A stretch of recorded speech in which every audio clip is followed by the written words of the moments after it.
Aujourd'hui, en fait, devant les locaux de l'ANSES, nous nous réunissons à différents collectifs du mouvement citoyen Nous voulons des coquelicots pour donc un rassemblement qui est pacifiste, toujours déterminé à rappeler qu'il s'agit d'interdire les pesticides de synthèse et à rappeler l'ANSES à sa responsabilité qui est de protéger le vivant, puisque l'ANSES est l'agence de sécurité sanitaire qui délivre les autorisations de mise sur le marché des pesticides de synthèse.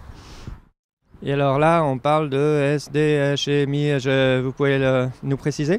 Alors effectivement, on parle plus précisément de SDHI, donc je ne vais pas vous décliner précisément ce que sont les SDHI, mais ce sont des fongicides, donc une classe de pesticides qui en fait s'attaquent aux champignons d'une manière un peu spécifique, qui s'attaquent en fait au système respiratoire des cellules et donc pas simplement des cellules des champignons, mais de tous les êtres vivants et qui sont donc particulièrement nocifs pour l'ensemble des êtres vivants, donc les animaux, les végétaux, mais également les humains. Et des équipes de chercheurs ont mis en corrélation l'augmentation de maladies dites mitochondriales, c'est-à-dire liées à ce système respiratoire cellulaire, donc des maladies neurodégétatives, des cancers en fait, corrélées avec l'augmentation de l'utilisation de ces pesticides de synthèse, de ces fongicides qui sont utilisés sur près de 80% des surfaces agricoles en France aujourd'hui. Nous savons qu'il y a quelque chose de pourri au royaume de l'agriculture industrielle. Nous savons que le lobby des pesticides est installé en profondeur dans l'appareil d'État français. 2 années ont été perdues depuis la première alerte.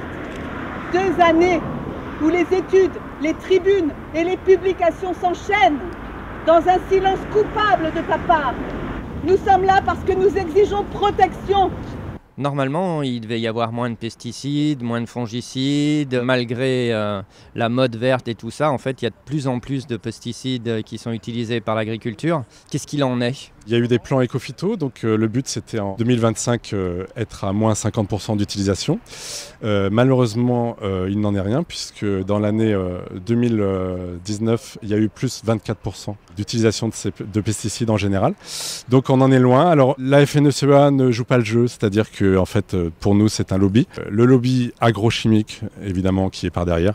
Et en tant que coquelicot, on ne peut que constater c'est un échec de cette politique éco-phyto. Quand on fait quelque chose qui doit être volontariste, ça ne marche pas, donc il faut passer à des lois. Qu'est-ce que vous en pensez ?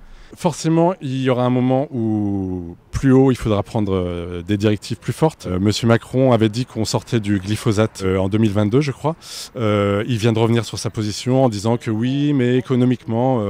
Le nerf de la guerre, c'est toujours l'économie. Sauf que y a de plus en plus de morts par cancer.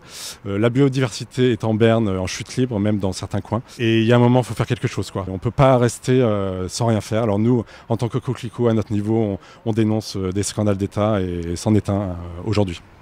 Oh, j'aime pas déshonorer mon assiette. Pesticides, c'est la loi des lobbies. Où c'est la bourse, où c'est la vie.